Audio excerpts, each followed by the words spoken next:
La vie secrète des animaux, amour, deuil, compassion, un monde caché s'ouvre à nous.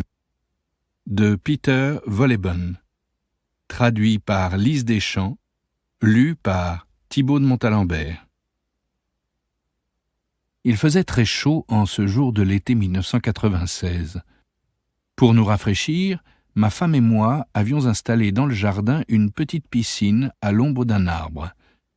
Je m'étais assis dans l'eau avec mes 2 enfants et nous dégustions de juteuses tranches de pastèque. Tout à coup, je crus percevoir un mouvement.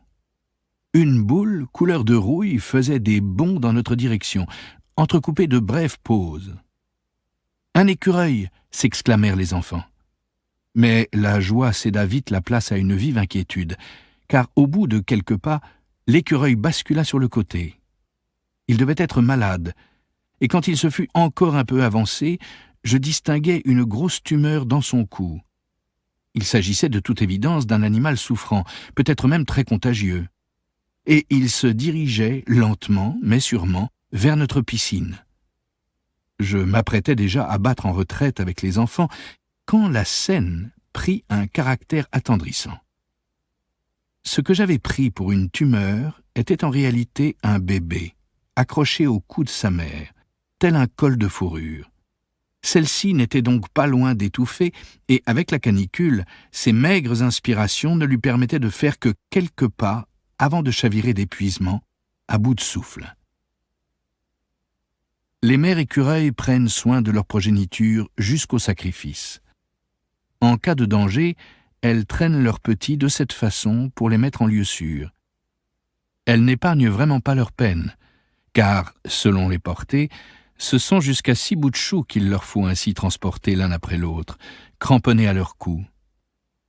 Malgré cette attention, le taux de survie des petits est faible, puisqu'environ 80% d'entre eux n'atteignent pas l'âge de 1 an.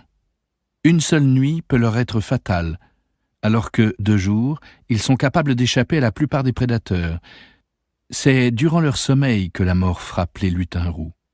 La martre des pins se faufile entre les branches pour le surprendre au pays des songes. Le jour venu, c'est l'autour des palombes qui, d'un vol audacieux, fend l'air en quête d'un délicieux repas. S'il aperçoit un écureuil, c'est une spirale de peur qui s'amorce, au vrai sens du terme. L'écureuil tente, en effet, d'échapper à l'oiseau en se cachant derrière le tronc. Le rapace s'efforce de suivre sa proie en amorçant une courbe serrée. L'écureuil esquive, tournant à toute vitesse autour du tronc. L'oiseau à ses trousses. Les 2 animaux tourbillonnent ainsi en un mouvement de spirale fulgurant. Le plus agile des 2 l'emporte et c'est en général le petit mammifère. L'hiver est toutefois bien plus dangereux que n'importe quel ennemi. Pour affronter la saison froide, les écureuils construisent des hottes, sortes de nids ronds installés dans les houppiers. Pour mieux s'enfuir en cas de visite surprise désagréable, les rongeurs ménagent 2 sorties avec leurs pattes. L'ossature de la hotte est constituée d'une multitude de brindilles. L'intérieur du logement est capitonné de mousse moelleuse qui sert à la fois d'isolant et de tapis confortable. Confortable ? Eh oui, les animaux aussi tiennent à être bien installés. Les écureuils n'apprécient pas plus que nous les branches qui leur font mal au dos quand ils dorment. Un matelas de mousse douillet est, en revanche, la garantie d'une bonne nuit de sommeil.